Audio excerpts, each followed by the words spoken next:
Well, I guess we're live, Richard. What's up, everybody? It's Talkin Motorbikes. I'm Dustin Coiner, TrackDaz here in SoCal, and I'm on with the Superbike genius himself, Richard Stanboli. What is up, Richard? Why are you bothering me, dude? Don't you know we have to go to Daytona? Well, I guess we have to go to Daytona now. You're bothering me with this stuff. Oh, stop. Yeah. I'm trying to put down the Superbike hat and put on a Super Sport hat. It's challenging. Really? Yeah. Why is that? Why is the Super Sport hat challenging? It's just not a Superbike. You just got to try a little harder, I guess. I don't know. Not as much stuff to do. You can't do as many cool things. You got little things here and there. We're like filing on calipers and making a rotor just nice and perfect to go in and out easy. It's not like designing Superbike steering heads and things like that. Those are some new cup holders. Is that? Yeah, those are our new cup holders. See, I always have props, right? Yeah. So this is something that we tried at the last event. We'll talk about that. Okay. Yeah. So, I know that obviously the rider Cam Peterson made that announcement that he was going to bone out the 200. His wrist wasn't quite ready. He's made a lot of progress. I will say that. Impressive amount of progress from the first test to the second test, but still, it was probably a smart move for him to shelf the 200 for himself for that, right? I think so. I mean, after the first test, he was holding his hand after 2 flyers pretty hard, and it looked like, is this guy going to be ready for the first event? Like in April. And this last test, he was doing quite a bit more laps. I think by Daytona time, he's going to be wishing he hadn't. He was riding, but we'll see how it goes. I mean, Daytona's going to be stacked. Yeah, it is. I've been seeing lunatics just out of nowhere, like Nick Canepa and those Yart dudes, right? Well, there's 3 Yart guys, as far as I know. Yeah. So there's going to be those Suzuki guys. There's like 4 or 5 of them, right? Yep. There's going to be Peter Hickman on the Triumph. Hickman, his other guy. I guess they're bringing 2 bikes, right? I heard it was him and his teammate. So you have 2 Triumphs there. You have Hayes. You have us. Who are we missing? We have, I think, 4 Ducatis. You got PJ. The Rahal. 5 Ducatis. I don't know how they're going to pull that off with three people and pit stops. It's going to be a challenge for Ben and his team. They're just starting, really. I think they were at a first test.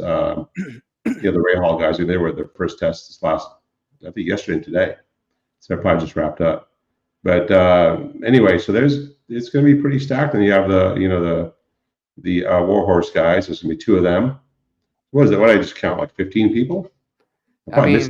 Yeah, it's like hitter after hitter, right? Yeah, and then you have some wild cards that might do well, like Blake Davis, his own deal. He was right there at the end last time. So there's going to be, what? There's going to be 1, 2, 3, 4, 5, 6 Yamahas, 7 Yamahas. No shit. Okay. Yeah, well, it's going to be the 3 Yart guys. Us, that's 4. Then Blake Davis and Hayes, that's 5, 4, 5, 6. Wow. There might be 1 or 2 more in there. I'm not sure. I mean, it's like hitter after hitter. It's going to be a 200-mile sprint race, basically, right? Well, normally is. It's usually 3 sprint races tied together with a tire stop. Right. A lot of people think it's an endurance race, and it's not. It's 3 sprint races back to back. And if anyone thinks they're going to be cruising through the race, they're not. It's going to be elbow to elbow, fighting for it the whole time. And some guys would just be hanging on for dear life. Hopefully it's not us. Yeah, no shit. Yeah. Yeah, I mean, I know that some of the crew was like kind of okay with not going to Daytona. It sounded like. I think all the crew was okay with not going to Daytona. As Jim Allen used to say, the best part of Daytona is when the landing gear comes up. I don't know. I'm a fan. I come with the team, and I'm the fire extinguisher guy, right? Like. Easy to be the fan when you're like, a weekend warrior, you show up, all the stuff's done. And, Dude, I pushed that fucking toolbox down the pit lane to our pit spot. Wow. You pushed the toolbox. Should we get you a star, a gold star, or what? I need a gold star, yeah. I definitely need a gold star. No, you don't want a gold star. No, but I mean, Maybe a bronze star. it's pretty. It's a lot of work, man. Like I know. I mean, I've been at the shop. I've seen what you guys are doing. I more than most fans, I know how much work you guys put in. It's Yeah, luckily we had a bike, and it's been sitting there for a year basically, and so we have a new head that they just allowed in World Supersport GYTR head. So we're going to add that upgrade to it. We'll be on the dyno later this week, next couple days, and into next week, and then we'll go test, and we'll see what happens. right on, right Yeah. on. So let's talk about that Xavi guy. He won the Who? Super Sport. Xavi Fores. Oh yeah, Yeah, that the dude, Mexican rider. the Mexican dude. No, but like, let's talk about Xavi. Like, I think he hates me already. the dude won the Super Sport Championship. You know, beat everybody's ass last year for the Yeah, most part. 9 or 10 wins. I think it was 9 or 10. I think thought 10. I counted 10, but maybe it was 9. Well, he won a lot of races and he Yeah. beat everybody's ass, won the #1 plate, and then found himself without a ride. Like, how does that happen? Yeah, I don't know why or how the dynamic of the team works there, but I guess they're going to go to 2 Superbikes next year is what I hear. Yeah. Did they announced that, right? It's going to be Laura Baz and yeah. Double Deuce. So Laurie's back, Yeah. and so we get to make fun of him, but he's a cool dude though. And they got the other guy, number 2. Yeah. Yeah. So so it should be fun, and then they're going to have so we got the 2 Ducatis and Superbike, and then you got the usual suspects with the Suzuki's, and you got us, a couple of us, and then you got Bobby Fong. That's another guy. That's what I was thinking, that the other rider. I was thinking Yamaha, but I think he's going to be on Suzuki for the 200. Bobby Fong. Yeah, the 200. I think he's going to ride one of ADR's 750s. Yeah. So that him and Ozzy Dave, right? They're going to both race the 200. Mm-hmm. So then, what's in the Suzuki camp? You got probably Escalante, I imagine, and Posh. Is Posh riding the Suzuki? So I'm being asked multiple times in the comments here already, like if we're gonna have the shirts for sale, and you and I were actually just chatting back and forth about that very thing today. Yeah, our chat was, are we going to have shirts for Daytona? That's what our shirt. Well, there was that. I know it's like a couple weeks out. It's pretty hard to get a race team shirt made in a couple weeks. Yeah. So that's what our concern was. And we were slapping around. I remember one year we had to like tape over the Dunlops so we could have Pirellis on there. Oh, stop. Not with the shirts that we made. Not with the shirts that I was involved in making. The shirts that you were involved in making were like bicycle shirts. Yeah, they were all cycling shirts. Yeah, Devin. I look like Joe Rogan. Not that I'm anywhere close to Joe Rogan, putting on that front tire. Yeah, well, everybody, we were charging tickets to the gun show, and nobody wanted them. That's right. Bunch of old fat guys with bicycle shirts. Oh, the best was Corn Dog walking around. I mean, he's I think Corn Dog is still living in the 250 era. He does not want to admit that he's on a double XL. Yeah. So he just stretches that XL over everything. Dude, I think he was like a small or a medium when he was riding a 250. Oh, yeah, absolutely. But he's still the man. The dude's an animal. When we made those first shirts, and they were like really tight, like they were Euro fit, right? Oh yeah. And we get them, we go there, and he reminded me of Danny Farnsworth, like the old guy at Willow. Yeah, because it was like he'd wear the pants were way too small. Yeah. Yeah. He needed a size 38 pants, but somehow he crammed all of that shit into a 29, and we called his walk like the Farnsworth Shuffle. Yeah, I remember that. He died, right?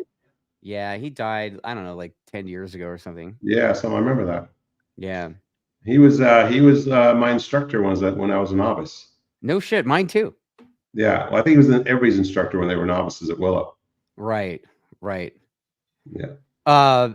They're asking if the shirts that you have on right now are we going to sell those? These are our test shirts. We made them custom because we had no clue who the team name or anything is going to be. I guess Yamaha's still going to be announcing that at some point, hopefully pretty soon. Yeah, but it looks like we're keeping progressive, right? That's Yamaha's call. I'm just here to push the guys in the right direction and put gas in the bikes. Hey, I'm just the dude standing there with the With a camera in fire one hand, and a fire extinguisher in the other. You know what I That's mean? right. Is that legal? Can you have a camera in your hand? I think you're supposed to No, operate. I'll put the camera on my head, like Oh, the headband camera, right? yeah. Yeah, Yeah. man. I'm pretty excited about Xavi doing this thing, you know? I don't think Yeah. we could have picked a better guy to replace Cam, Yeah. I you mean, the know? dude's got to be fired up from getting the championship and having no ride. Like, Oh, I think he is. I mean, you somehow you always get those guys, like, I mean, starting all the way back to Pridmore, right? Oh yeah, when Pridmore was the third guy out at Yoshimura, and he didn't get re-signed, man. And then he came to our team on the Suzuki. We put that team together. It was Richie Alexander and Yeah. called me, and we were at the Macau Grand Prix. I was on my way to just calling it. You know what? I'll take a break from racing. We'll just be an international playboy type thing and fly around and do whatever. And I get a call, and I think it was a hotel in Thailand at the time. Because after the Macau Grand Prix, we'd all go there. And he said, "Hey man, you want to run a Superbike team with Suzuki's?" I'm like, "What?" I go, "Who? Jason Pridmore?" I go, "Really? He's out of a ride?" And man, he rode that bike so hard. He was so driven. Unfortunately, he busted himself up that first year. Yeah. But yeah, so it's always kind of good to get a guy that's on the rebound, you know? Yeah. So, Bearded Jixer asks, does this mean that Campy is still having issues? I think he just wanted a little, like for instance, last Daytona, we showed up and he had just had that surgery on his wrist. Remember, he was trying to get a little more mobility out of his wrist. Yeah, the gummy hand shaking hands. Yeah, I went to shake his hand right for the 200. I was like, "Uh-oh, we're fucked." That was it. Like, "Hey man, give me a handshake." And he was. I go, "Give me a real handshake," and he made that grin like he's trying to shake my hand. And dude, it was not a handshake. Right. And his infield times were horrible. But he did grin and bear it and got he qualified P2 when push came to shove.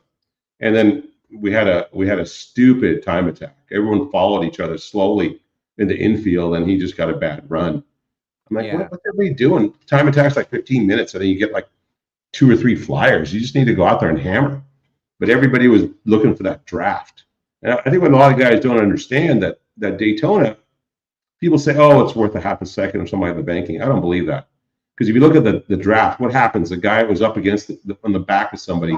He drafts by the line. He gets what, 2 or 3 bike lengths? Right. 2 or 3 bike lengths, or even 4 bike lengths at 185 miles an hour is not a half a second. Just not. So anyway, so people see that like, "Oh man, I gained a half a second." No, you didn't. Riding that infield hard is really, really important. Probably giving away some stuff right now. Right.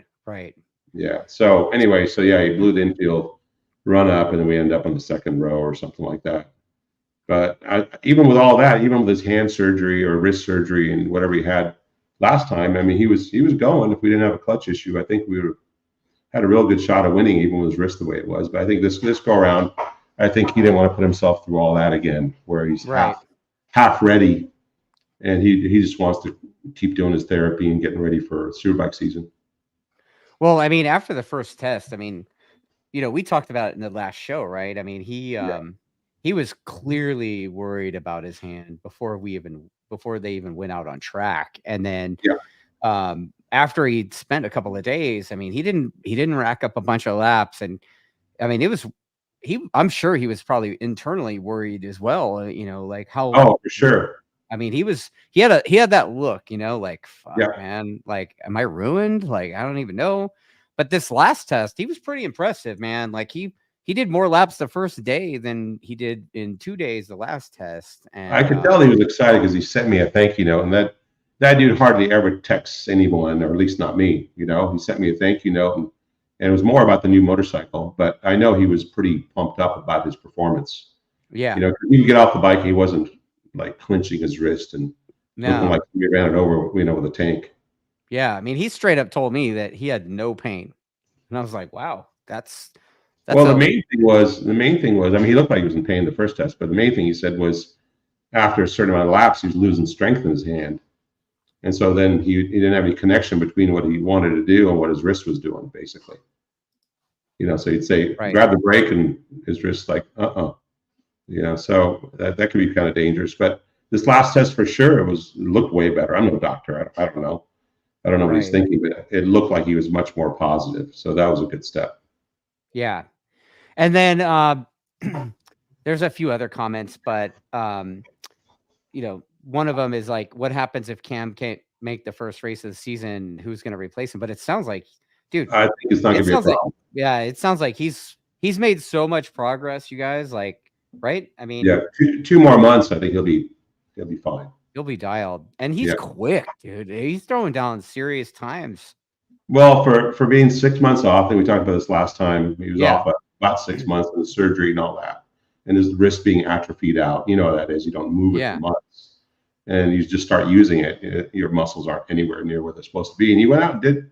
I think he was within a few tenths of Jake. I know Jake's riding usually conservative at the tests. He puts in hard enough laps to get the bike to where it feels right, but he's not taking big chances. Right. So at the test, Jake did those 27s, and then on the what we consider a race tire, did those low 28s, and Cam did, I think, a mid 28. So it was pretty good. And then both boys on the new bike got there right away, even the conditions a little bit worse. So pretty positive about that. They were both. We'll talk about that change that you made to the bike later, but both of the guys, with whatever the changes were, they both said whatever it is that you've done kind of took pressure off their hands and they could get in the bike more. Yeah. Does that make sense? Yeah. Yeah. So we'll talk a little bit more about that a little bit, but we're still talking about Daytona, right? Okay. So Proto asks, do you guys plan to explain to Xavi how drafting to the line works, like with the side draft? Oh, I'm sure that John's coming to this one. Okay. So last year he wasn't there, but because Cam understood it, but John's coming to this one to kind of deal with the rider. Okay. And just be kind of, Xavi's personal riding expert / tuner, because obviously John was a very accomplished rider, as well as an accomplished tuner. So he's coming. For me, it's more about managing the motorcycle. So I don't want to manage the motorcycle and the rider. The Marshall's coming to manage electronics, which is more about just getting the fueling right at Daytona more than anything. Yeah. Because there's no traction control strategies or wheel control on a super sport bike. You just got to make sure your stuff's right. You're not throwing too much fuel down the pipe, and then you're running out of gas, kind of thing. So we have to be real close on the fuel, but not run out and not hurt the engine. So that's kind of Marshall's only lot in life for Daytona. And then we got our normal crew to swap tires around.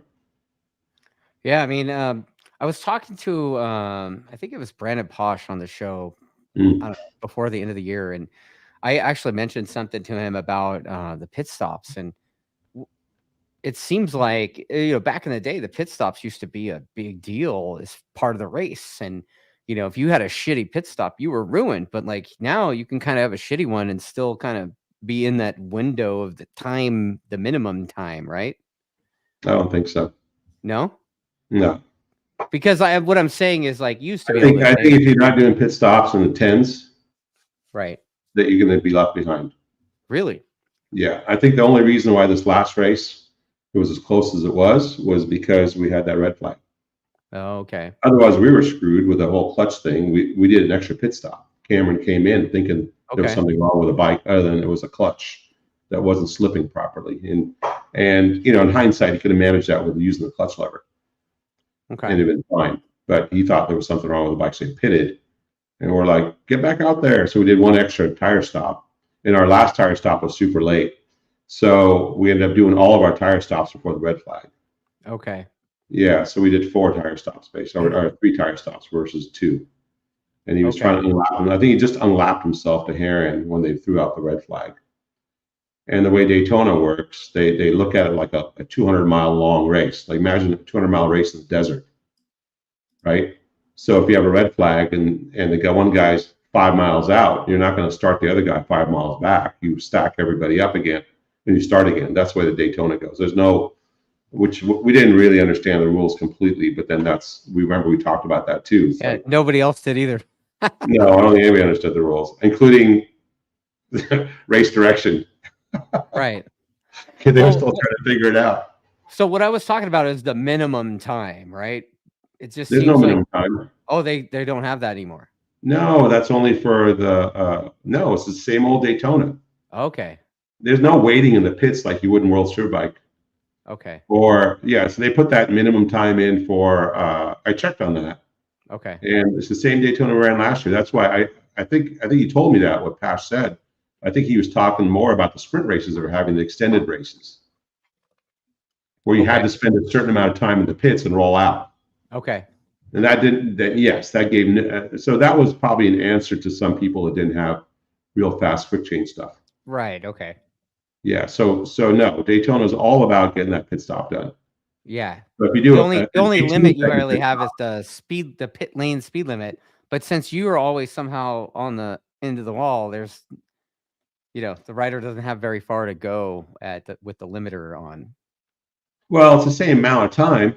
Right. What it does, what that does is it gives us a little bit of time to be able to see the rider and get ready for him. And if he comes in early, like let's say we've had this happen before when the second Daytona that we won was Chaz Davies. And that was 2008, I do believe. Yeah, 2008. So the second Daytona we won was Chaz Davies, and he wasn't focusing on his pit board. He saw Steve Rapp's pit board, and he was supposed to pit first. Right. And then Chaz was supposed to pit second. So Chaz saw Steve's board, and he pitted on Steve's board and took the pit box before Steve could come in.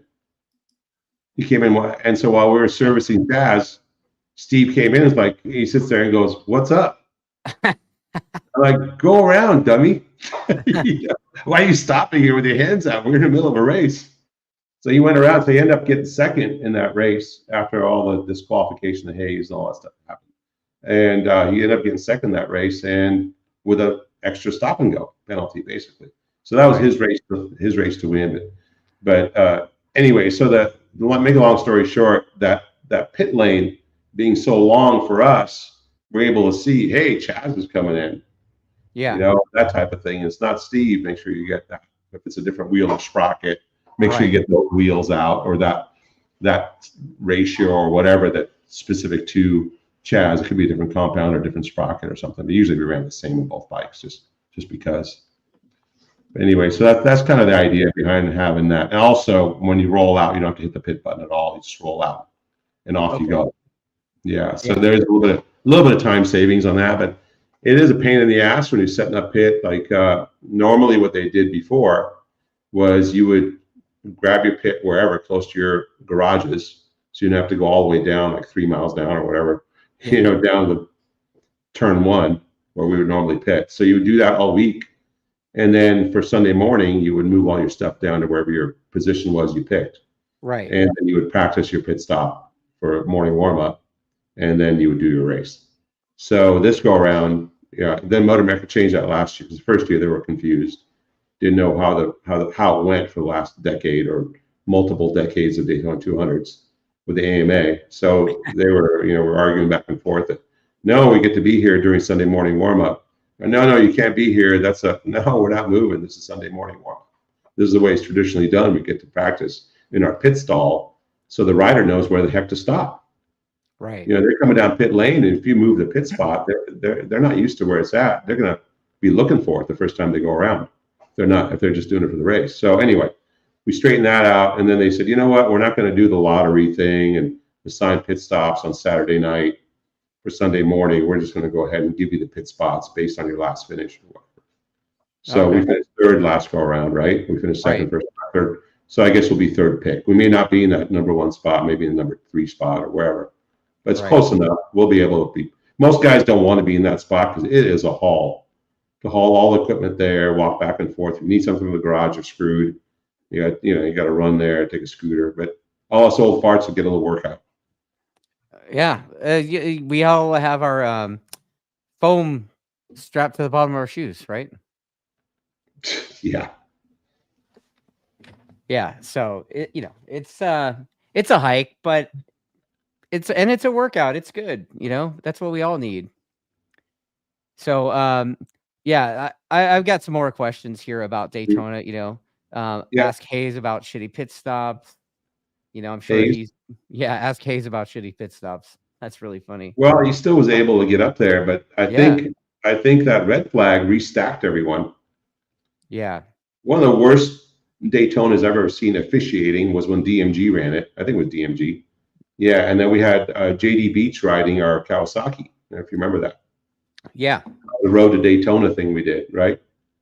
And he was super fast for a kid that was just getting on road racing. yeah. And I think it was 16 or something at the time, maybe 17. I think it was 16. But anyway, so they allowed DeSalvo to put the bike behind the wall during a red flag and change the engine. I've never seen such a thing. And then he went out and won the thing. I think that particular Daytona was just stupid. Right. That could never happen. When It the heck used to be like once you push behind the wall, that's it. It's you're Yeah, out. they red flagged it. Well, they had a mandatory red flag because we were on spec tires. Apparently, somebody had chunked front tire. It was done off. They chunked the front tire. Right. And so they did a mandatory stop, red flag. Everyone had to change their front tires because they were worried they weren't going to go. So they forced everyone to stop. And DeSalvo had already pulled out and was behind the wall. And they said, no, you can put an engine in there and restart. I'm like, what? That never, ever happens in any form of racing. You go behind the wall, you're done. Right. So that was the dumbest Daytona I've ever seen. That was absolutely stupid. Yeah, well, Idiotic. DMG was doing their best to kill the series, so No, they did a good job at it. So yeah, they sure did. Hopefully, Motor America doesn't go down the same path. The biggest question I'm getting is sports car racing. There was a series called GTP, Grand Touring Prototypes. That thing went away because they were talking about, oh, the costs are too high. The costs are too high. No one can afford it. Blah blah blah. Basically, they were Formula One cars with a body. Guess what's happened in the car world? They've brought all that back. GTP is back, and they're spending a lot of money doing it. And that's road racing cars. So it should be a lesson for Motor America. If they want to dumb it down and take away cost and all this other stuff, the series is going to get stupid for a bunch of years again. Right. Yeah, I mean, it really is. That run stock bikes crap is really kind of coming from a single source, right? You mean the two-letter initial team? Something like that, yeah. Yeah. Yeah. There's a couple letter teams. Well, it's pretty easy because some teams don't want to spend a penny on their motorcycles. They'd rather get it free from the manufacturer and then ride around in stock stuff and not pay their riders probably hardly anything and keep all their sponsorship money so they can buy a house or something, Yeah, well, that's how that goes, right? I guess. I don't know. It doesn't go that way for me. I spend the dough on the bikes that we're allotted to spend. Right. And you make a living doing the parts that, Yeah. You make a living doing other things as well. Right. You're creative with your product. You're creative with your manufacturing. You're creative with your performance building of the motorcycles, and you do all the stuff in house to make it cost effective, and you end up with a pretty good Superbike program. Right. So a lot of questions about the tire choice for the 200. Is Attack Yamaha's team still rocking the Devil tires? The Devil tires? Yeah, the Diablo. Oh, the Pirellis. Yeah, I don't know if I'm supposed to say because Oscar probably hasn't made the announcement yet, or Pirelli hasn't. But I'm pretty loyal when it comes to people like that. We won Daytona twice with Pirellis back in the day, and then we won it again, I think, on spec tires with the Triumph. Right. And we did a bunch of podiums with spec tires. But the Pirelli's always been a really good tire for Daytona. So I think we're going to stick with it for sure. So it's actually obviously a really good tire for Moto 2. They've switched to that for Moto 2 and the World Superbike. I mean, they've just keep making that tire better. Yeah. And the World Superbike stuff, I mean, you can see some of the fast slaps of the race at the end now. When the Pirelli first came online for World Superbike, it was like, oh, they're going to get a 2 or 3 second drop or a 2 second drop or a second and a half drop through the race. They don't do that anymore. Right. Front tire is pretty awesome, and Xavi was very excited to run that front tire, especially the front tire. Yeah, oh wow. So there it goes. And then getting some questions. August Nord is she's privateer R6 racer, and she's inquiring about the new cylinder head specification for the R6 and questioning on like what kind of numbers you're gonna see power wise with that setup. But like you said, you haven't seen it yet because you haven't run it on I haven't time. seen it yet. I know what Europe sent us for graphs, but I can't say, it's not my information to share. But it's fairly impressive for an R6 without doubt. You could make that same power by epoxying the head and doing all those things, which is still allowed this next year, according to Motor America. So you can still go to one of your favorite porting guy, and you can fill that intake port up with epoxy and CNC it, or do the combustion chamber work, or we could CNC the combustion chamber. They can do the epoxy port work or whatever, and you can get it pretty much the same shape. But what this does is it allows you to, I think it's cheaper in the long run, but it's very, very specific to a person that's, it's not something we're selling. Yamaha's racing is selling it direct. There's no money being made on that. They're selling it for cost, but it's only to Motor America racers that are racing Yamahas. And I do believe it's only for people that are going to be in the series for the entirety, so full season entry. But I correct, Yamaha Racing can correct me on that, but that's, I do believe that's all it's for Motor America racers only. Right. Okay. And then Irate Barry out of Utah says he's got a weird question. Fucking every question from Irate Barry is weird. Why is he irate? Have you seen him? He's got like short guy syndrome. He's like a little Napoleon, like a mullet. Yeah, he's like a barky dog, a little Chihuahua thing. Totally, like a like a little yapper dog. Yeah, dude. Yeah. When you want to hunt. Am I supposed to say that? You know what, Dan? Sure. I think I pissed off everybody at PETA. I usually piss off like a whole group of people somewhere. I pissed off the whole woke movement last go around. Well, I mean, fuck them. Yeah, that's what I will say. Yeah, so Irate Barry says a weird question. He says if 2mm overbore R6s were allowed in the current next gen rules, do you think that it'll be a feasible / viable program to run from a money aspect? And they'll never allow it. So once you do that, then you need connecting rods. Right. So the money starts going. I don't know. The whole super sport thing's got me confused, honestly.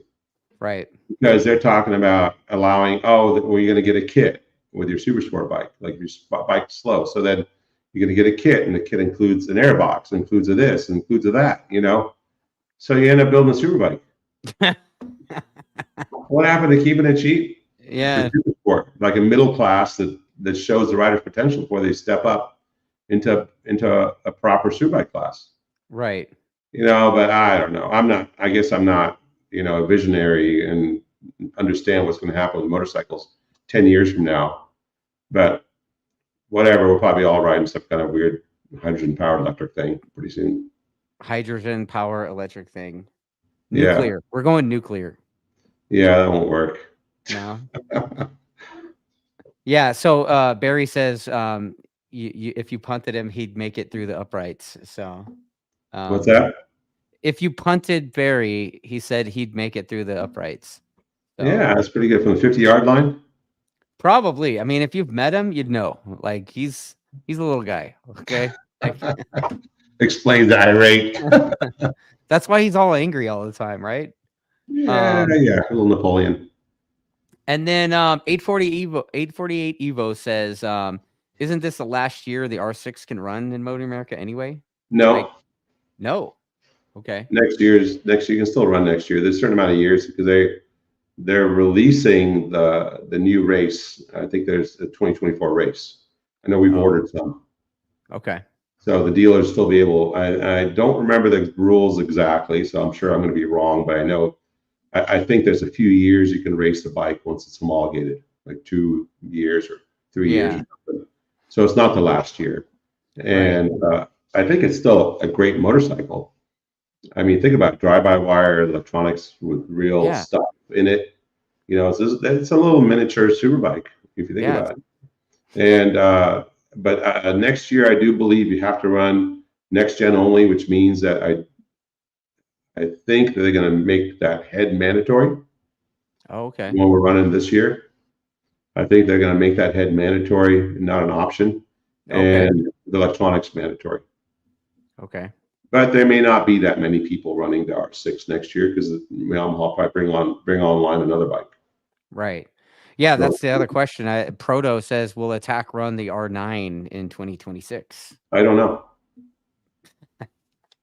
That's for the powers to be to determine. And we just salute and march down to the CNC shop and make parts. Yeah, we're Attack. So what you're saying is you're just a cog in the overall wheel, you know? Yeah. Okay. That's fair enough. All right, so let's go back to the test, man. That's enough about the 200. It's a few weeks out. We're gonna have shirts. Attack Yamaha will have shirts for sale. They're gonna be the same shirts that the team's gonna wear during the 200. And but instead of this though, it'll be a Xavi Fores number. yeah, it'll have Xavi's number 1 on it, and yeah, it'll be specific to that particular program. It'll be a pre-order situation, so you're gonna order your shirts.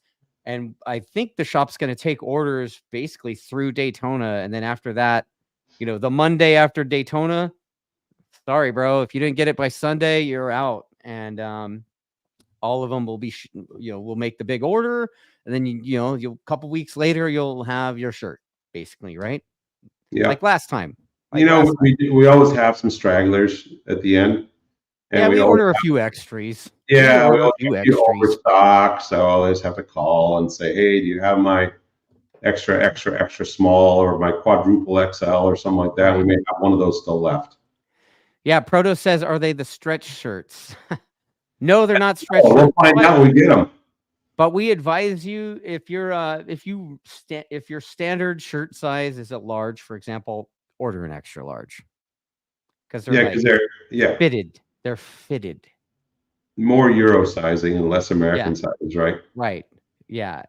Yeah. So like if you're expecting the thing to be a large and you show up wearing that thing, you're gonna look like you're going to the gym or something. Well, I overnighted Xavi into Spain, 2 shirts, a medium and a large, for him to try. Yeah. And the large, it drooped out over his shoulders a little bit, but I think it fit him better. So that's any kind of example. Right. Yeah. And I guess Devin was like, I'm just going to go ahead and make the call and say that he should be in the other size. Like, I don't know. Right. He's European. He'd probably be all right. Who cares? But yeah, so if you want a shirt, we'll post up on the Attack Yamaha social media about that. And then you guys can buy as many shirts as you want. Right? Cool. Do we have an idea of pricing? Well, it's what they usually are. Yeah. They're what the pit shirts. Yeah, like what is it? $99 or something? I don't know. I don't remember. Yeah. So there you have it. So now let's talk about the testing. So we went to Podium Club. Check it out. The management there has been so awesome, right? Those guys are amazing.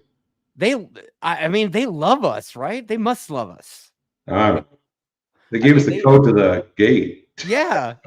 We're like, hey, we're going to be there at 6 a.m. Here's a code. We don't want to be there that early. Hey, we're going to be a little late with the truck. Here's the code. Yeah.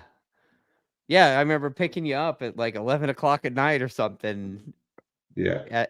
So I think it was really cool of them to do that. And, Big John, the guy that's the track manager there, made sure to give us a couple of these are their new shirts that they're selling for motorbikes. It's got a motorbike on there. And it looks like a vintage R1. Oddly enough, you had one. You've got 2 of them. Is the guy in the between the U and the B? Does he have a rifle in his hand? If he doesn't, he should. Yeah, it is Arizona. They did have a rifle as well. Right. Yeah, I saw their marketing dude was talking about the Atessa thing, because it's Podium Club at Atessa. Yeah. So apparently there's been some confusion there, but yeah, it's pretty cool that they gave us these shirts. So of course, what is Atessa? I don't understand that either. I think it's the overall property. Yeah. Because the dude owns like miles Yeah. Like If literally I miles. mean, if the guy put his head to it, they can pave that paddock a little bigger and have a national there. I Yeah. mean, the track is really good. Like as Yeah. far as it got bumps in some spots where it's good to be able to tune for them, but the Yeah. grip is really high, and you run the harder tires that you do with some of the other nationals where they've been freshly repaved or Chuckwalla or wherever, right? Yeah. And yeah, so I mean, the track is really good for testing and has a decent enough straightaway. We're getting 300K down that straightaway. So get all Wow. the way to sixth gear back to first for that one turn. So it's a good little testing track without a doubt. And it's a minute 20 something lap time, so it's not small. Right. Yeah. What is it, like 2.5 miles, something like that? And you spend quite a bit of time on the side of the tire. Yeah, you do. Yeah, you Yeah. do. Other than a couple of straightaways, you're definitely working the bike. Well, I mean, I have that video of Jake, right? I mean, he's Yeah. up and down the gearbox. I mean, he's 6th gear on the one end and down to first multiple times a lap, right? Yeah. Yeah. So So, which is the difference between that and Chuckwalla? Like Chuckwalla, you're in 2 or 3 gears the whole lap. It right. doesn't really get your workout at all. Yeah, and there's like at this track, it's pretty hard braking. A couple Yeah. of places are really hard braking. Didn't you say there was something like, I don't know, almost 13 bar for Yeah, he's Jake? pulling the lever pretty hard. I think a little more than Yeah. that. But yeah. Yeah. Yeah, I mean, 13 bar doesn't sound like a lot, but 13 bar on those calipers, that's something, right? Because of the Yeah, the booster or booster whatever. calipers. Yeah. Yeah. So it's like top rack numbers, right? I mean, I don't think I've ever seen Jake with the rear wheel in the air as much as I've seen him at that track. I think the new bike. So what we did was this test, we built a new bike for Jake, Yeah. and we left Cam's bike the way it was, so those guys can switch. And our spare bike was up at in Vegas at the AIM show. Right. So we didn't have the spare bike too, because we share a spare between the two guys because it's a one bike rule, and we build one bike as a go-to spare in case the bike is totally destroyed, which is not normally the case. It's been pretty rare that we actually write off the whole bike at a national. So we have one spare, and that spare was away. So we left Cam's bike 2023 version, and then we built a 2024 version. Right. And both guys were just ecstatic about the 2024 version. So some of the things we worked on was, I think we're showing you this. So Yeah. this is a new insert that goes in the steering head. So we CNC'd, we made a frame fixture and put It's in our pretty CNC. oval. What's that? It's a pretty oval. Yeah, it's oval. So this couple- eliminates having to line up marks and trying to get it just right, and eliminates the hitting and putting the steering head inserts in there. This drops right in, and then there's a pinching mechanism which pinches it off, like kind of like our triple clamp inserts. Oh wow. So that pinches off in the frame, much like than some of the other bikes that have a adjustable steering head. They have a pinch, some type of pinch mechanism, so you're not. So what a lot of these bikes have that. Some of the bikes, some of the higher dollar bikes, but like the R1, the Suzuki don't have that. So you end up making these round inserts that have some type of rake built into them. So these we moved it to the extent of the rules, which is plus or minus 6 millimeters of travel top and bottom. And so we're able to change, let's say, this angle. You see how thin it is here? Yeah. Yeah. You can move the steering stem front, like if you had it like this, you can move the steering stem front and back, or this way, let's say if that's the front of the bike. And you can also flip it around, move the steering stem the other way, and you can change the angle. So you have a lot of adjustment in the steering head itself. And you think, but once you get the steering right, why mess with it?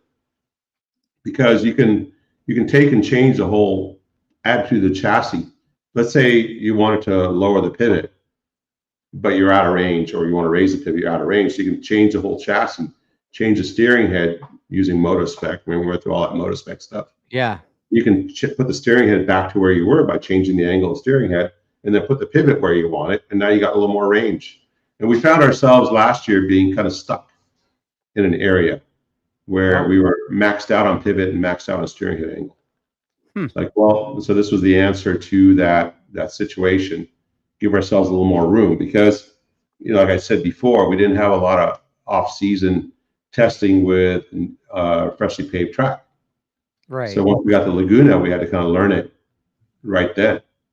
And we found ourselves outside of our norm as far as the chassis goes. It took a couple of 2 or 3 sessions before we realized this is what we need to do to make the tires live.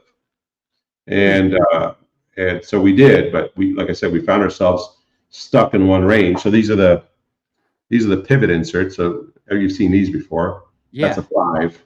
So that's the way they go. This goes in a swing arm pivot, and you can go up or down with it, right? You can go forward and back a little bit too, but this would be like a 0.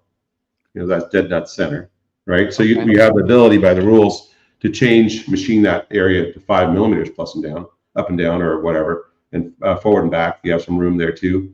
Right. And so that gives the ability to do all this crazy stuff with the frame, but it has to all tie in with the rider geometry, right? Right. So we had to it was like the whole thing was a big project. We had to redo the frame, and then, okay, well, it all ties together. Now what are we going to do with the fuel tank and the rider seating position? So now we had to build a new seat for the rider. We had to redo the fuel tank. We had to move the pegs, because you can't just move the rider up and down. He'll be crunched up on the pegs. So now you had to make sure your brackets and stuff worked. So then you had the peg position, you had the seat position, you had all this stuff that we had to do. So we did all that full rebuild of the motorcycle, everything but the engine, basically. And so we showed up, and luckily both guys really, really liked it. And Cam was super excited. So was Jake. They liked the new platform to sit in, and it helped them a little better with the braking, which is an area we wanted to work on. We have pretty good acceleration already. Our top speed doesn't quite match some of the other bikes, so we need to make sure that our braking is better and our acceleration is better. Once you tie those two together, then the top speed really doesn't make much of a difference, except for tracks that have 1 or 2 really long straightaways. Right. It's only the really long straightaways that makes a difference. Yeah. So then once we get our chassis right, the next step is we'll do some more engine development. Okay. Yeah. Yeah. I mean, it looked like the seat was quite a bit lower than before. That was an option seat. Yeah. Yeah. They seemed to like it. Yeah. Yeah. But remember that the seat wasn't necessarily, the rider wasn't necessarily in a different spot. Right. The chassis was in a different spot. Correct. The rider was fairly the same. It might have been a few millimeters this way or that way. So that the rider was definitely down a little bit, but it wasn't as low as what you can visually think, because the whole chassis moved. Okay. Yeah. So like I said, both riders they talked about how it was I guess you could say more comfortable to ride, although both of them said in the pits it felt like the steering stabilizer was tight. Yeah, that was because the pinching mechanism, we moved the steering damper from under the steering head, that way an R1 goes crossways, to a side one. Oh, okay. So with our electronics that are in the front of the intake, there's some electronics connections up there. So the stabilizer has to sit out far enough, but that has a lot of range on that stabilizer. So it's moving a lot of fluid inside that stabilizer.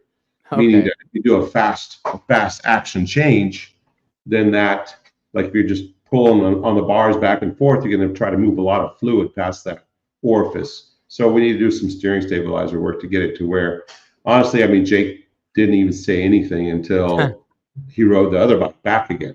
Right. So it's not something like they won't get used to. It's just a different feeling. And so when you talk about riders, there's certain things they feel. Where's their butt, their feet, and their hands, right? So they're really keen on what's happening with the bars, a little less on what's happening with their feet, and a lot on what's happening with their butt.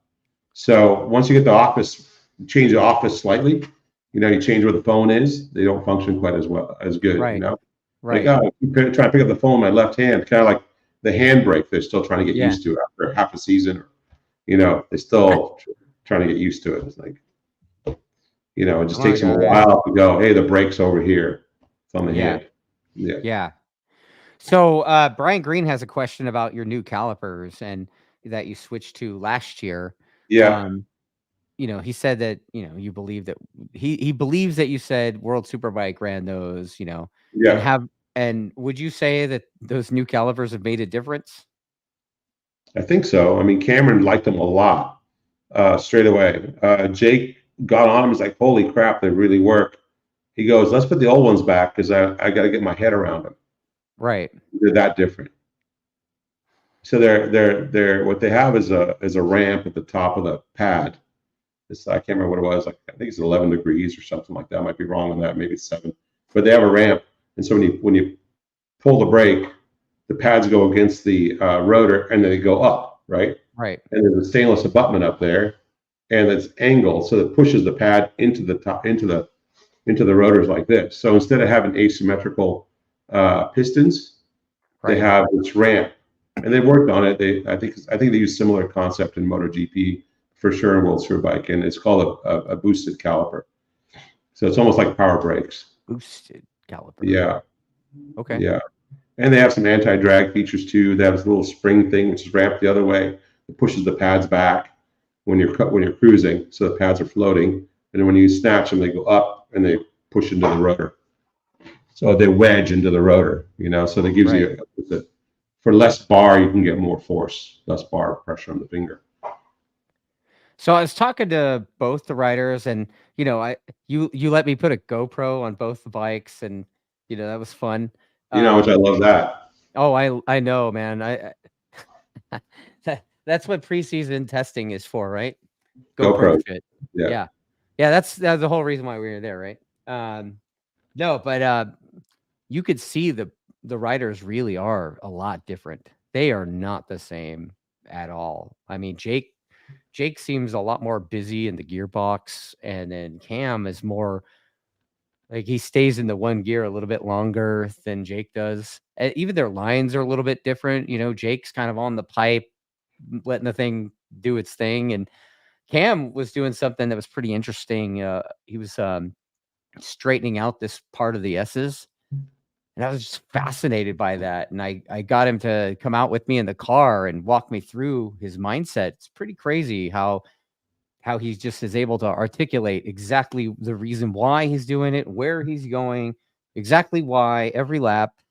And you want to talk a little bit about that, like when you're dealing with two riders and different electronics on the same motorcycle? Well, that's what the overlays are good for. Yeah. And so you try to take the best of each rider and try to combine them. So, example, if we go back a ways, we had Chaz Davies and Steve Rapp on their Cowies. Right. And Rapp was doing a downshift before the left-hander for the final carousel turn in Mid-Ohio. So there's like what they call Thunder Alley, and then you make a hard left. And he was doing a downshift there and another downshift in the carousel. And Davies is doing 2 bam bam in the carousel, but like rolling through the first left. It was worth 0.2 faster in that one section. You can see it in the overlays. And so you tell Steve, hey man, if you shift this way, it's 0.2. Say, oh, I'll try that. And immediately 0.2. So those are the kinds of things that you can see when you have two riders, which is really, really cool. And another example was Jake at Barber. Cam was faster than Jake at Barber in a couple of sessions. And he wasn't braking as hard, and he's rolling the corners a little better. More lean angle, that type of thing, which was Cameron's type of forte, where Jake's more like pick it up and go. Right. And Jake started doing it, and of course, he picked up his lap time and got faster. But, then you show Jake, or Cameron, hey, Jake's snapping it up over here. You see the lean angle sensor. You can see where the snap is happening, and he picks up and goes, and you're making a bigger arc out of it, and so on. So you're using more edge of the tire. Tire gets worn out a little faster, that type of thing. So you don't have as much at the end of the race. So that's the kind of stuff you see, and same at Podium Club. Remember, Cameron was talking about how that one left going to the first gear, the last few corners before. Yeah. And he said, well, I don't go all the way out here because it's a waste of time arcing all the way there. He goes right to the apex, almost like a go-kart. Yeah. And so that's some of the stuff they analyze by feel or getting their rhythm or understanding that, I'm slow in this section. I can feel myself slowing down too much. It's all about momentum, keeping that bike going forward all the time and not using up a bunch of racetrack. You don't have to. Yeah. Well, Jake actually, because I had the video of his foot, right? And Jake was I was asking him because it was like he double tapped the upshift and then almost immediately backshift. And I asked him why was he doing that? You know, why didn't he just stay in the lower gear longer? And he said he grabbed that second upshift because he knew that he was gonna he just knew that he was gonna hit the rev limiter, and you know he's trying to stay off the rev limiter, so he goes up, boom, boom, and then immediately backshifts. Yeah. Man, like to know that you have to do that. Well, I mean, that's exactly it. Rossi was famous for that. A couple tracks where it's a longer corner, and you know, your upshift, you might as well bam bam two and carry that one all the way through instead of having to shift later on in that corner because it's uncomfortable. Or you get more tire spin, or you get an interruption where it could push the front. Yeah. So might as well make the double tap when you're transitioning from left to right, let's say, and then keep it all the way through there because you have nothing to gain in a rhythm area where you can use a lower gear, let's say, and just double tap. And why not change a gearbox so you can go there, you know, change the sprockets. And it doesn't make sense because you're going to ruin the whole rest of the racetrack. Your final drive, your straightaway speed, all that stuff because of one little section. You can double tap the shifter. Right. So yeah, that's where the experience of the riders and you know, you talk about where the data guys like Marshall and John and myself go in there and go, well, just shift twice there. Right. Grab a back shift there. So it looks busy, but it's actually better. Yeah, I mean, he was doing that in a couple of places, but there was the one place that I want to say it looked like on the video he was either doing a double tap or like he was giving a third one just to make sure that he had it in there. But I mean, you know, it's like before that fast left-hander, the banked left-hander, right at the top of that last S, flicking to the left, he would just, you know, he just picked the thing up and bum, bum, bum, like really quick. Pretty crazy looking, and then backshift one for the bowl or whatever you want to call it. So he's just really busy. Like everybody was commenting on the bottom of his boot being worn out. Anybody that watched that could see his the bottom of his boots just completely worn off. Like it's, you know, he's pushes on the foot pegs so much everywhere. So yeah, grippy pegs are good. Yeah.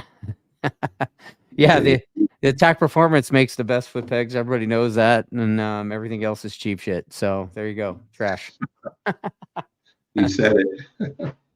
Hey, I said it because I believe it. I run that stuff too. It's the same stuff that you're running on those Superbikes is the same stuff that average Joe dipshit can buy and run it on their R1, R6, whatever, right? Dipshit. Yeah, you know, Joe Public. Yeah. Public. You know, yeah, random Joe, like, you know, Joe Club Racer. Mm-hmm. Right.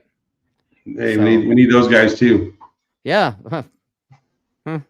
Right. Well, maybe not you. Yeah, well, you know. Yeah, some more than some people say that, and some others, you know, not so much. So let's talk a little bit about the weather there. It was weather there? Kind of up and down, right? Yeah, it was a straight. And you know what? It was better than what we're seeing in California. True. You know, like San Diego, there was like cars getting, you know, washed away. People's houses going over cliffs. Right. And it was one of those really, really rainy week. So Arizona was pretty mild compared to what we went through. But yeah, we did get the first half of the day in, I guess, before it started sprinkling a little bit. It started getting kind of windy, like really windy. But Bobby was out there riding no matter what. Fong. Yeah. I think he did a bunch of laps the first day. He went pretty good too on the 80R Yamaha. He went really good on it. Yeah, and then the next hundredths of a second. He was like 100th of a second quicker than Cam. Yeah, and the weather report. I mean, the first day we got a little bit of riding in. We think the guys did anywhere between 30 to 50 laps, let's say.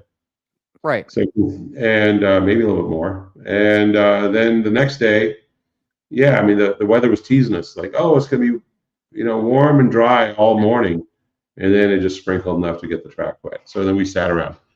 And then we finally, when it was raining enough to where the track simply went, all right, let's get a wet setup. So we changed the bikes. And as soon as we change the bikes, boom, the sun comes out.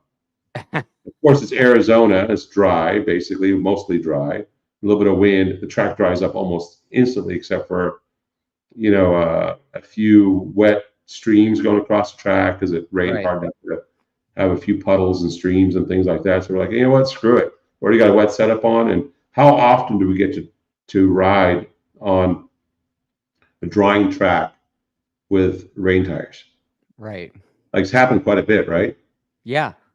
So we just went out and rode on a drying track with wet tires to give the guys a little more time with that setup, because changing track conditions we don't get a lot of, to test with, but it happens at the races.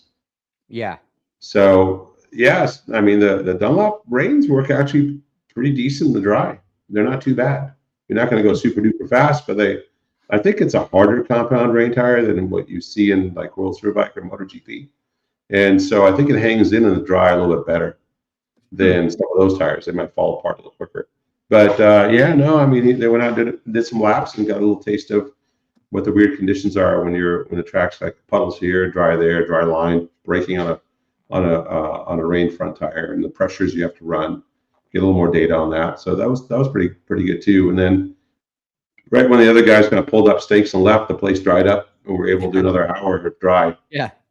Like when the ADR team left, and so did the Altus team. Yeah.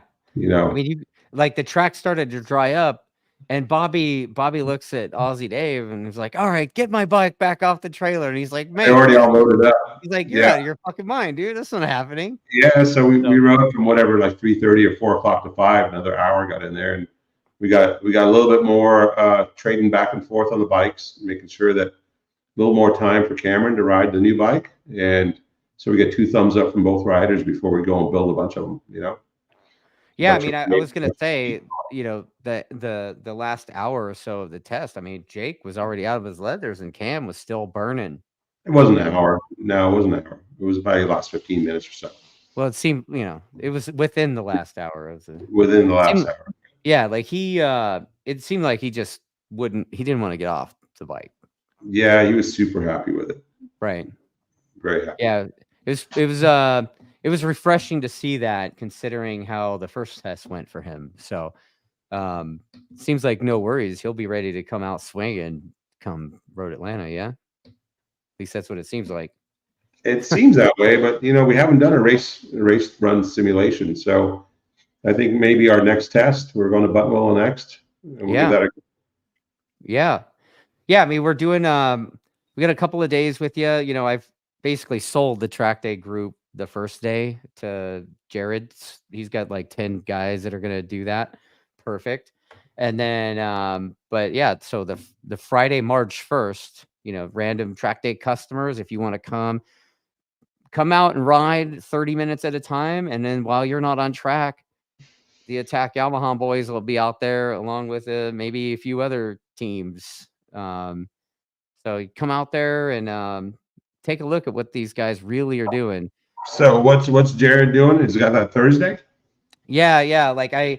So for the Thursday, it's a test, same thing. It's the same format, but the track day group I sold to Jared. Oh. Yeah, so I wouldn't have to try to sell Thursday. Yeah, the Friday. Yeah, so I've got the Friday, for the track day group, but it's going to be the same for you both days, regardless. Same format. Yeah. I figured. I just didn't know about the Jared doing the Thursday as well. Yeah, I guess he's got Andrew Lee riding for him. Okay. Are they doing all the nationals? They're doing the Stock 1000. Yep. Oh, nice. What kind of bike? Like BMW or something. Right? I mean, BMW, right? Yeah, they're BMW, whatever. The thing with the eyes looks like a cartoon, right? With the wings, all that. Yeah. That thing's pretty crazy for a bike to race Stock 1000 on. I mean, it's like a $60-some thousand, isn't it? Isn't it like 60 grand, something like that? But it's cheaper to race that than Superbike. I'm being sarcastic, of course. We need to keep making super stock bikes more expensive, and yeah, with the swing arms and all that. So yeah, and I don't know. Buy a Jet from Steve Main says it's an S1000. I think it's the M1000 RR, not the S. Is that legal for super stock? Apparently, everybody's been running them the last Yeah, year or I suppose so. it is. They sell them, right? Yeah. So Hmm. interesting, right? So, oh, here you go. Moto Life asks, do you have any plans for more power? Are you going to do anything with the motor? The motor, yeah. Well, the motor starts the engine, but we're going to work on the engine. Yeah, I figured that was Yes. where we were going to go with that. Yeah, you push the button, the motor spins. Usually the motor is pretty good. We don't have to do much work on it. So that little electric motor spins, goes through Okay, this little gear, and the gear drives the crankshaft, and then the engine starts right up. there you go. So, Yeah, the uh, internal combustion engine, the ICE, that's what they call it. right. Internal combustion, not motor, internal combustion engine that gasoline goes into, and it does like, a reaction between oxygen and all those other hydrocarbon fuels, and it goes boom, and all the pistons go up and down, and yeah, we're working on that thing. Yeah. Okay. So we're Yeah, gonna have a little more. Hopefully, have a little bit more steam down the straight. Yeah. we're working on it. Yeah, There you yeah. go. It's next on the agenda. But you still have to have a good chassis, so you can't spend all your time on an engine, and have a chassis that doesn't work. It never works out well. Right. And then, I guess, is there a new spec fuel for this year? Yeah, so VP made a better fuel that's on the edge of legal for the octane. Okay. So hopefully we will have a little more octane, which means we can maybe make a little more power. Healthy. But if you're making more power, everyone else can make more power too, right? Maybe, but some of those guys, they have a spec which they run from World Superbike, and that's what they have. But yeah, maybe the Ducati can add a little more power, because they had the similar kind of issues with as us, where we've heard a couple of engines because the fuel wasn't up to the task, and so yeah, we'll see what happens next year. I'm sure they're going to have a little bit more power too. The BMW might be already set as far as their package goes, but we'll find out. So Proto has a good question. He says that how much more power can you add before you have to make chassis changes? Depends on how much electronic control you have. Okay. So if you have, let's say, a stock bike without much electronics, then yeah, you'll have to do some stuff with chassis, like longer swing arm, work on your center of gravity, and to make your chassis so it doesn't wheelie as much, and things like that. But if you have good electronic control, then you can add as much power as you want, but you probably can't take advantage of it. You follow what I'm saying? Yeah. Like Yeah. New chassis we had at this last test didn't wheelie as much.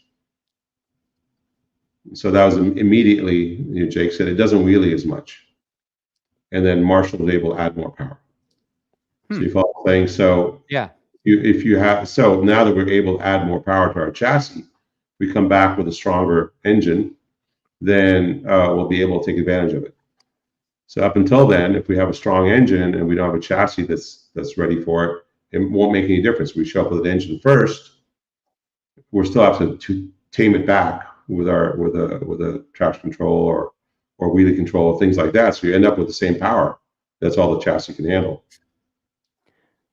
Okay. I hope that answers Proto's question. Totally makes sense. Yeah. Here's another question from our, I guess you could say, regular commenter, Bearded Jixer. Yeah. He says a question on the triple clamp upgrades, and I love this. If Joe Blow dipshit decided to upgrade his triple clamps to a set of Attack triple clamps, what benefits could they see or feel from this upgrade? Like, is he talking about me? Like, yeah, maybe. So you upgrade your bike with the triple clamps. What do you feel? I felt that the thing kind of dug into the corner better. Like it, I guess it was like for Riverside, for example, it feels like there's a nice rut in there, and I'm just like in there. Yeah, and so you probably have a little more control, a little more stability, and it's adjustable. So you can, if you do those things like move your chassis around because you want more swing arm angle, and you want whatever you want to do. You want more swing angle, you want more anti-squat or less anti-squat. and your bike isn't steering the way you want, that you can adjust the steering head to get the thing to steer how you want. So it gives you, it gets you unstuck from an area you're in. So it could actually open up a window for you to be able to ride a little bit better, faster, all that, everything we all search for, you know? Yeah, better, faster. The biggest thing for me is that the lap times came a little bit easier. Well, that too. So if you change the trail of the bike, you might be able to muscle it more, so you can actually ride it harder and not be on pins and needles all the time. You don't have to be so precise. You could, and so if the bike is precise, you don't have to be so precise. Yeah. That makes sense. Yeah. You could take I don't want to be precise. I want to be a lazy slug and make the bike do the work. Well, that's a good way to finish a race off at the end. Yeah. That's what we always try to do, make the bike super comfortable for the rider, easy to ride, so they can ride really as hard as they want. Right. Oh, here's one for you. And this is a question from me. Okay. Are there any plans to give the boys like a wheelie button for the end of the race so they can show out after the race? They want one. I mean, Jake was doing some wheelies last year, and he's doing all that goofy riding. And yeah, somebody just asked that at the same time. That's funny. Yeah. I know. One time we gave Bobier a wheelie button because the bike wouldn't wheelie, and but he asked for a wheelie button. I think it was at Ridge, and we're busy, and I forgot to put that map in there. And so at the end of the race, he was like trying to yank on the bars and wheelie the thing. He looked like a complete retard. That's awesome. He's like, dude, I felt like a retard out there. I think would wheelie. I'm like, oh, sorry. Next race. Yeah, it doesn't seem like our guys give a shit about that, but no, fans not really. seem to like it. So maybe. Well, it's a lot. We talked about a lot, man. I guess. I'll see you in a couple of weeks at Button Willow. Yeah. We'll have Xavi out there. Yeah, he's flying in, so we'll have 3 riders, and Will's going to come down. Will Morton, he's going to come down to help us out. Yeah, for the one day. Yeah, and so it should be fun. We'll be busy, but we'll do a few laps of the R6 before we probably ride it out on our older body work, because if we get smashed up, we won't have spares for Daytona. So we'll come back to shop, put some body work on, and go straight to Daytona with it. There you go. So straight from Button Willow to Daytona, perfect. Yeah, other end of the country. Right. Yeah, just go start flooring it on the 10. So you've made some crew changes, right? It sounds like Will, like you said, Will's coming back for the test. He's coming down just to help out. He always said, "Hey man, if you need a hand and you're short," and so I called him up. I said, "Hey dude, we're short because Robbie broke his leg." Right. So so we're waiting for him to come back. He thinks he might be ready at Button Willow before Atlanta, which would be great. Get it all healed up. He broke his tib and fib. He's got a rod. He's got a rod in his tibula, and his fibula is doing its thing, trying to heal. So snowboarding. Doesn't he know that that's dangerous? I don't know. The guy was a motorcycle racer, so he gets his rod another way, right? Right. So you can't keep these guys in a bubble. They're going to go do what they do, and every now and then somebody gets hurt. But so Will's going to come down. Good on him for helping us. And then we're hoping he'll come back maybe by Road America time or something like that. Nice. But we'll be doing good until then. And we hired on Eric Davis, who's been doing a good job. He looked a little less like deer in headlights this last outing. First outing, he was a little bit like, this is a motorcycle. Yes. Looks nothing like the one I used to work on.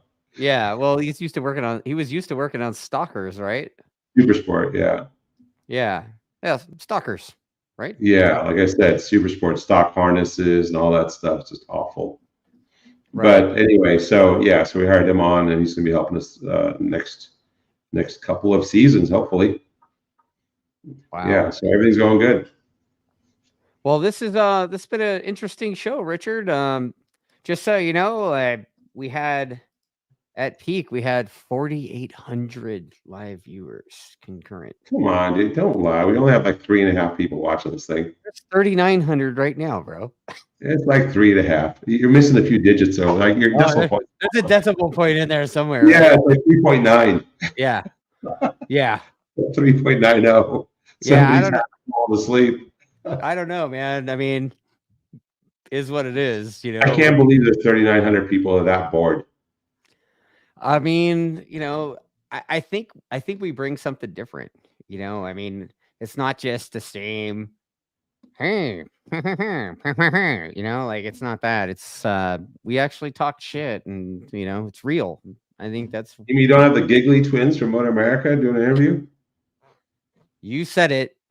Oh, I'll say it all the time because I'm the guy who hates rear brakes. Well, there's that. I love how they know what I like and don't like when they don't talk to me. Yeah, Buy a Jet from Steve Main says he's the half person, and we are all quite bored. Thank you. Mission accomplished. Wow. Yeah, and Bearded Jixer says, "Wow, you can say retard on here." Well, yeah, dude, it's this show. Like, come on. Yeah, dude, come on. No assholes. No smokers. No woking. No woke. Yeah. Period. Right. End of story. And no agenda. No agenda. Yeah. I don't care if it goes out of 2.9 people. Just get the woke guy off. All right, man. Well, I'm going to let you get back to work. It's been a good show, Richard. We'll see you a lot, buddy. All right. Later. Later. All right. So